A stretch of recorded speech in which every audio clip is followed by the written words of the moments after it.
Hi everyone, welcome back to the channel. Brendan here, aka Cliff Jumper, and today we are getting into something that I've been talking about for a long time, and that is the list of everything that is wrong with my Corrado. So I did one of these for my R32. Folks have asked me to do one for the Corrado, so let's get into it.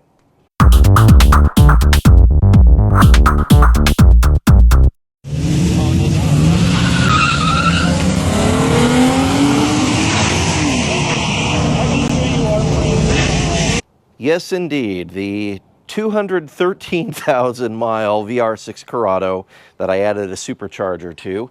It's been a road warrior for me. It's been actually, weirdly enough, and I'm gonna have to, let me see, knock on carbon fiber, the most reliable car that I've had. Take that for whatever worth you will. But I've had it for a very long time. It's got over 200,000 miles, and overall, she's been pretty good. Of course, I've put a lot of maintenance and repair work into her. If you've been watching the channel at all, you know that to be very, very true. And she is an ongoing project. So let's walk through the grocery list of what is currently wrong. And we're gonna start with the most obvious, which is a gift I got this year. This lovely crack in the windshield. Yes, indeed. It was originally just a star spike. I picked up a rock chip on the way to a car show, and that was a lovely gift. And immediately the next day I called, it was still just a little chip.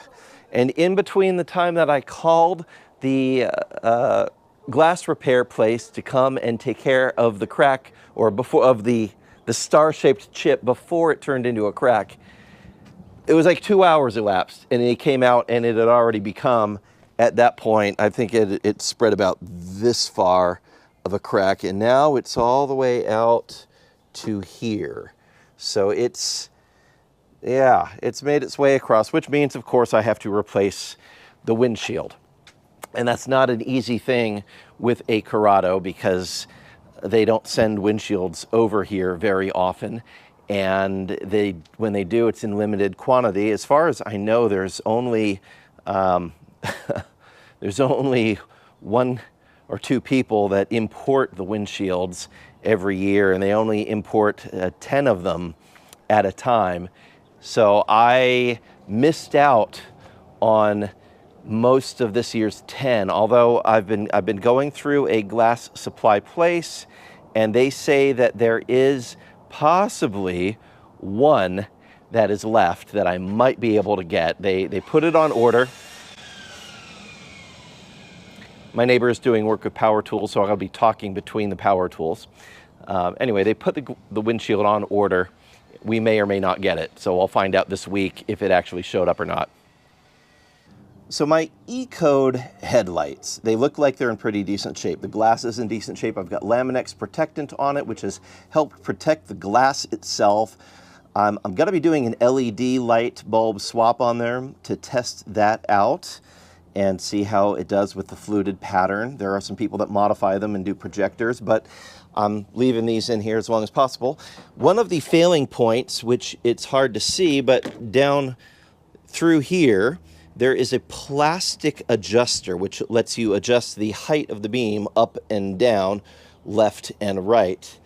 And those are famous for getting brittle from the heat of the engine bay and breaking. Some years ago, I bought the metal replacements, I believe, from Phoenix Engineering. I will double check that. It might be Groovin, but I'm pretty sure it's Phoenix Engineering makes those. And I've got them, and I'm just waiting to put them on because I haven't had any reason. They're still working, and I haven't needed to take them apart. I haven't needed to adjust anything, but I've got those. But that is on the grocery list of things to do. And by the way, I've got kind of this grocery list on my phone of the ongoing projects. Some of them are big projects, some of them are not. This next one is not. I have a period correct Momo steering wheel that was made for New Speed.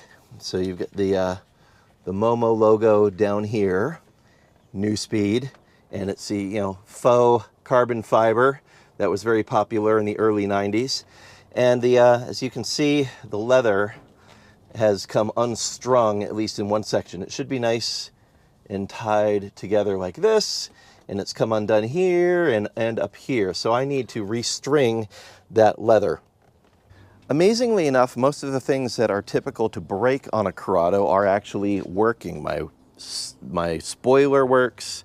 If you were watching a couple weeks ago, I got the sunroof working again. It was the motor that was broken inside, not any of the gearing stuff. So that's actually all functional in my car. The cruise control actually works too, which is also, I'm finding to be a weird thing with a Corrado, that many people do not have that working. But if we are looking just overall at the car, you notice there's all this patchwork stuff around here. Places where there's some pretty significant imperfections in the paint, where there was either some rust repair or a scratch repair gone bad. And I did some body repair on this corner about a decade ago. Other than the paint line right there, you can see my amateur paint. So that could probably be blended and fixed. Somebody, parking lot damage has caused the paint to crackle and crack. And you can see the waves around there where they pushed in here. So that needs to be retouched. Overall, if I walk all the way around the car, there are quite a few areas where there is a need for body and paint, like getting this filled, because I'm never going to put a front license plate on this again. Oh yeah, these. A couple years ago, there was a lovely shop in Alpine that broke my carbon fiber side skirts by putting their lift underneath these instead of in the actual jacking points under the car. And they never took responsibility for it. It was really annoying. Well, I'll say this. The folks at the shop were very apologetic. And they said, well, in order to get it taken care of, we have to go through our management because we've got a manager that's not on site. And they referred me to him. I called him, emailed him, sent him pictures, texted him. No response for 16 months. 16 months, no response. So I finally, after 16 months, posted a negative Google review of that place, which is, yeah, still on Google. If you are bored enough to look and you're in the Alpine area, there's only a couple of car shops. It's one of the couple. After 16 months, I finally posted a negative review, and lo and behold, the day after I posted the negative review, the manager reached out to me to ask if they could get it fixed and get things taken care of, and that really pissed me off, that I got blown off and gaslighted for 16 months, and then after I posted a review, when they finally had bad PR, then he reached out to me. So I've decided to leave that review out there for 16 months before I respond to him. We're almost there. So I will be responding to him soon, but that review needed to stay out there just as long as their bad service did. So obviously we need a new paint job. I think, yeah, look at this wonderful scrape here. There's just a lot of imperfection. Again, she's got 213,000 miles. It's original paint, except for the patchwork where there's been some repair stuff done. So that needs to get taken care of. Back in the back corner here, you can see there's typical flash red peeling clear coat, some weird patchwork stuff here, more peeling clear coat, really big patch of peeling clear coat here. So yeah, there's a lot of paint and body that needs to be done. The whole car needs to be redone. I don't know that I'm going to redo that because I still drive her, and based on my previous experience of doing a 2-year restoration on a Corrado and then driving off a cliff, I don't know if I want to repeat that. Let me know in the comments if you think I should actually do the body and paint or just keep driving her like a road warrior.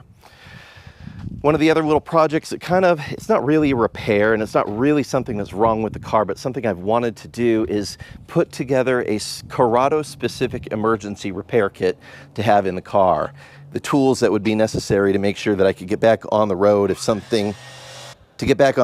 one of the typical problems arises, like the blown heater core, something like that. So that's something that's on my mind and on my list. Of course, as many people have pointed out many times, she still has the automatic transmission. And many people go, oh my gosh, you've got the auto tragic, that's awful, and you should get rid of that. You know, honestly, it's not that bad. I kind of like it. It makes it really pleasant to drive in traffic. And if I have to go, If I go to a place like South Orange County Cars and Coffee up in Irvine, it's always horrible traffic coming back. I mean, one time it took me 6 hours to get back from there. Being stuck in stop and go traffic in a manual transmission is a bummer. And I don't care how light and buttery the clutch is in an O2M 6-speed, which I have in my R32. And incidentally, that's what I have that will go in here when this transmission finally bites the bullet. But I like having the automatic, so judge me if you will, but it's kind of nice to be in traffic and have an automatic. Anyway, dealing with the automatic at some point, whether it's a swap it for the 6-speed that I have sitting, waiting, ready to go in, or rebuilding the automatic so it drives the way that it originally did when it didn't have 213,000 miles on it. Yes, this is the original transmission.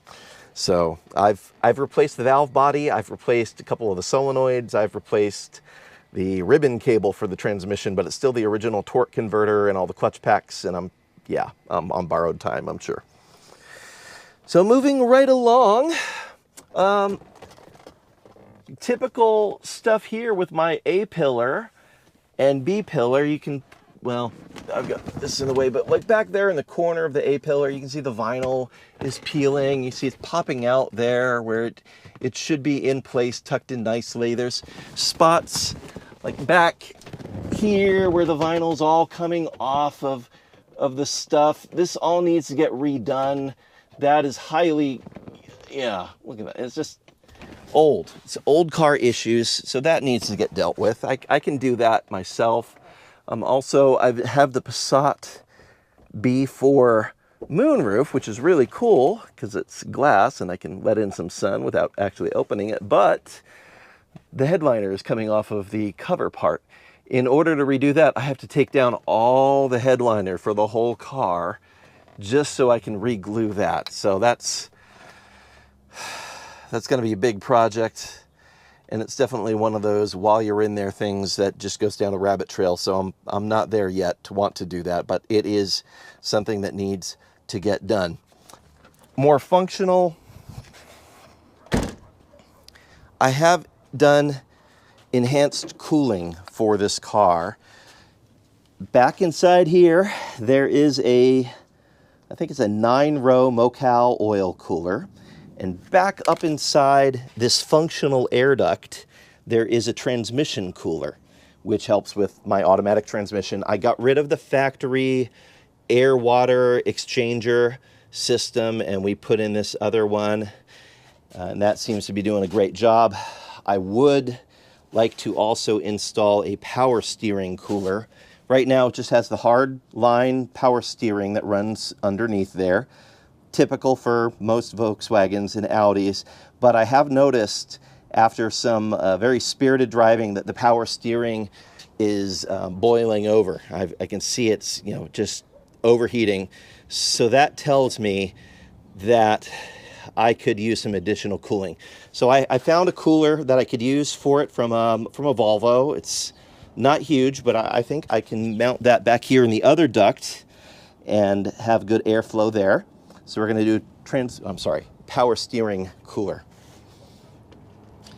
On the lines of suspension, I have been running what was formerly the BFI Powerhouse coilovers on this for about 30,000 miles, and they're all right, but they really don't dampen as much as I prefer. They're very soft, which has been nice for bad roads. They were great for bad roads in Indiana. I do have drop plates that I want to install back here so that when I hit an extreme road imperfection, I don't scrape inside. Now, we do have the modified fender well with the inner lip cut out and flared slightly, very slightly. So it's not too bad, but it still does impact up inside here. That's very typical for this car. So the drop plates relocate it just ever so slightly so that it's more centered in the wheel well, and I don't have to deal with that anymore. So we need to do the drop plates. Up front, it's been about 7-8 years since I've refreshed the suspension, And the rubber bushings on the front and the tie rods themselves are totally worn out and there's too much play. So I need to replace the full tie rods, and it's one of those while you're in there. I'm gonna do the lower control arms as well. Yeah, I could just do the control arm bushings, but for the price, I may as well just replace the whole control arm and save myself the headache of having to press in and out bushings, because that is not a fun thing to do if you haven't done it before. If you have, you know exactly what I'm talking about. Like, either you've got the special tools and it's no big deal, or you don't, and it's a little bit of a pain in the neck. It can either go very good or it can go very bad. So just replacing the whole lower control arms to freshen up that suspension. And at that point, I will probably switch from the BFI coilovers back to Coney coilovers, or maybe the KW V3s. If you've got an opinion on those, leave me a comment which you think I should go with. I do like the adjustability of the Coney coilovers. They are a known quantity. I hear very good things about the KW V3, and they're in the same price range. So let me know.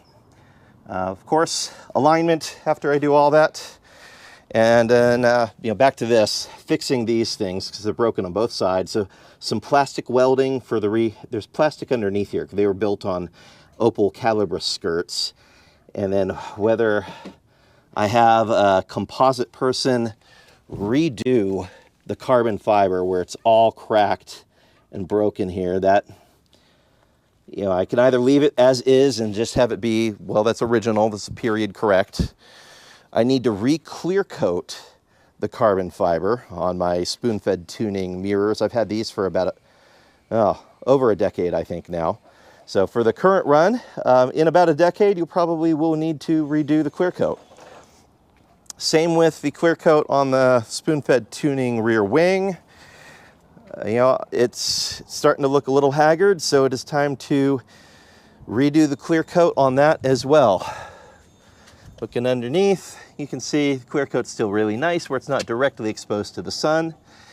This rear panel is from my first Corrado, and it is not a spoon-fed piece, but I may replace it with the spoon-fed piece just to have it look a little nicer, because it's starting to definitely show its age from exposure to the elements.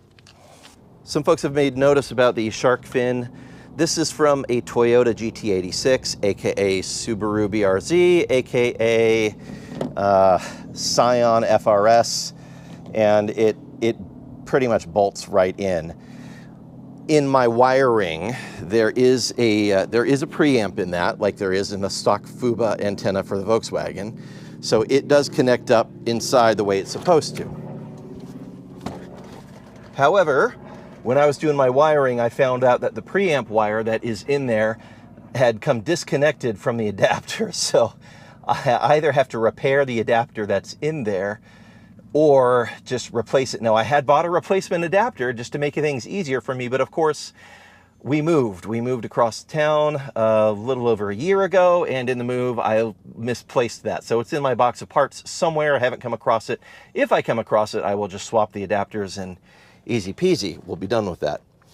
While we're talking about that, right now, I have a subwoofer in the trunk.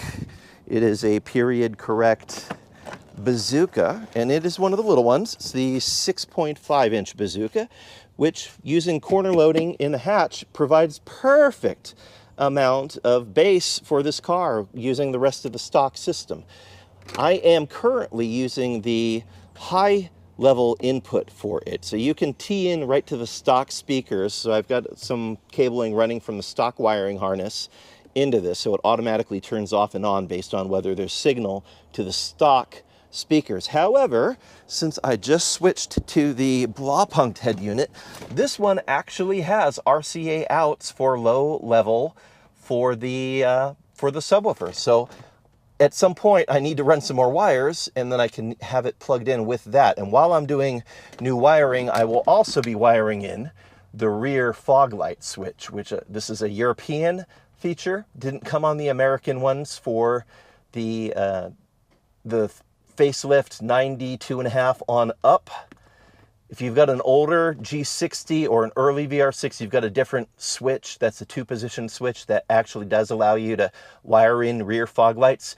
If you've got a newer one, you've probably got a blank here instead of the rear fog light switch, which is now separate on the new ones. But I do want to wire that in. So I'll be running subwoofer wiring and the rear fog light wiring at the same time. Coming back under the hood. And this is all in no particular order.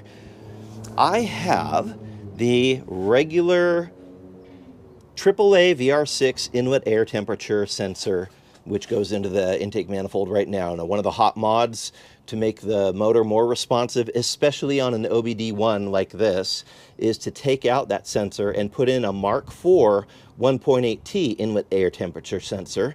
They're more responsive. They are an open design rather than a closed design, so they respond quicker. It does require taking off the intake manifold, doing a little bit of drilling, and so that'll be a major endeavor when I pull this all off to do that. It's a lot of work just to do that. So I'm not in a hurry, but at some point I'm sure I will have a reason to pull this off, and I can do that at that point. And if I recall, there is a coolant pipe that I also need to swap out somewhere in here. So my main crack pipe down there, the coolant pipe that runs between the water pump and the thermostat housing, is still a factory plastic one. I do have the aluminum one to replace it from, I think I've got the Grooven Parts one. So that will be swapped out at some point. Why didn't I do it when I did the coolant flush? Well, I didn't have it on hand, and I did have a brand new factory pipe, which is working just fine. So that's one of those, when I have to open this all up for any other reason, then I can just take care of that at that point, and I'll check on the condition of the metal thermostat housing that we installed recently. While we are in here, we also need to put in, I've got a bypass filter from AEM. It is to help with water ingress. So if I'm driving in the rain, I happen to go through a puddle, I don't want my supercharger to suck up water into the supercharger. And even if you didn't have a supercharger, you would not want your motor to suck up water and hydrolock. So AEM makes a valve system that can go right in here. So it'll go right where this component is. And if water gets sucked up, then the vacuum causes these valves to open. It'll suck air from all the way up here instead of all the way down there. And that will hopefully save my supercharger and my motor from water ingress. At the same time, I also have a water pre-filter bag that is going to go on the air filter, which is back up inside this functional air duct right now. So that's got to go on the car. In order to install it, I got to remove the bumper, so all of this has to come out of the way. So that'll be a project I will film soon. I will also be replacing and adjusting. You may notice this door does not line up quite right. It's a little bit off right now. That's because the door strikers are worn out. So it's a shame that you can't just pop this little end piece off and replace just the plastic thing here. But I bought new strikers, so we'll be removing them, replacing them. They'll have new buffers here, and everything will be lined up nicely at that point. And that'll give me an opportunity to get in and clean some of this stuff that is looking a little goopy and nasty. Try to keep it as clean as possible. And of course, the carbon fiberization of the car in general is never done. I am a major carbon fiber fan, and there is somebody who makes this in carbon fiber, and makes this in carbon fiber, and makes stuff like this, and what else? There's other stuff in here that oh yeah, this whole surround here, they make that in carbon fiber. There's a few different pieces, so I will carbon fiber all the things because I like it. And at some point I will probably paint my supercharger black to match the rest of this. I forgot to paint that one part of the valve cover that's always bothered me. It sticks out a little bit. So we got 3 different colors here. I'd like to all match and kind of look nice. So we got to deal with that. And then I just noticed that this is starting to come off right here too. So I need to get some high heat adhesive and tuck in these corners, get these things back where they need to be to help with underhood heat. All that does really is preserves the paint a little bit by deflecting some heat from out here. Of course, excuse the dirt spots all over the car. It just rained, so it, you know, weird for Southern California, but yeah, that's a thing. And some of you who are very astute will notice that I've got the early style door handle on my late style Corrado, and then on the other side here, the correct one. Well, as happens with Corrados, my door handle broke and I just popped in a spare.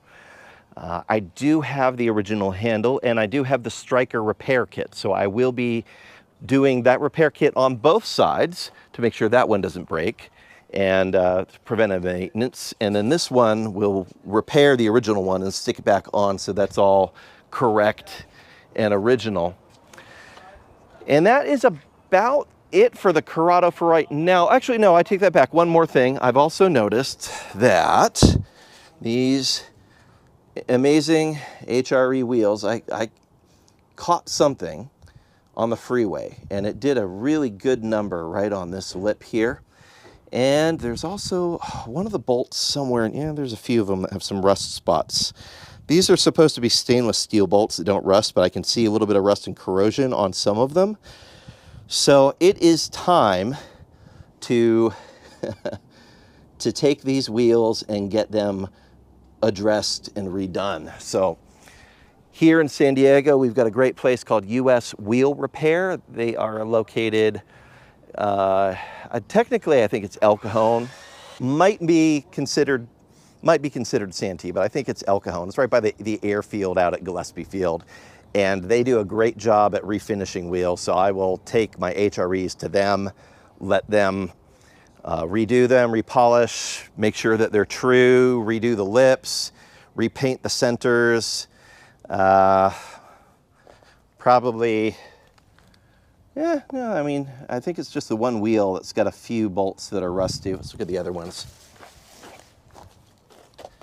Yeah, these ones are okay. I mean, just some chips in the finish of the painted centers.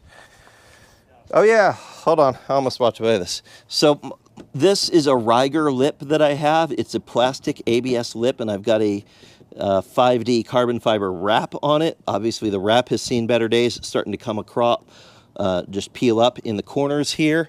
Same on the other side. And I will need to redo that. And I think that is about it for right now. I think one of the other things that I was going to do with this car is try some different software for the supercharger. Right now, I've got software from a company called Blitz Tuning. They are based in the UK, and I noticed that it runs a little lean under full throttle, which obviously is not ideal. It might be tuned that way for optimum power, but I would prefer to be a little bit on the rich side at full throttle because of the supercharger and the setup that I've got here with higher than usual compression ratio, even though it's a low boost setup. So I am seeing if I can still get one of the C2 chips from Bonbrenner. I'd like to try the C2 chip, and if not, there are a couple of more options in the UK that provide these chips, and I think possibly United Motorsports might make a chip for the 12-valve OBD1 distributor with a supercharger. So I'll be reaching out to them and see what software options still exist. I'd like to keep this as period correct as possible and not go to standalone, also because I'm trying to keep this smoggable in the great state of California. So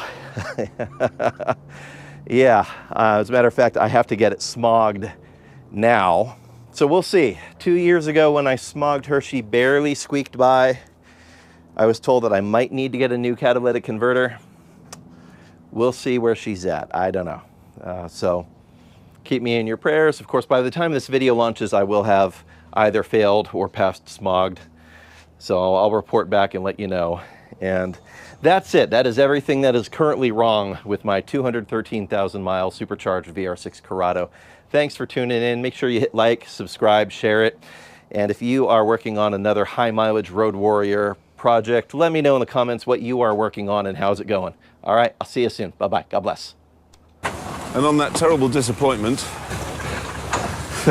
it's time to say goodbye. We'll be back.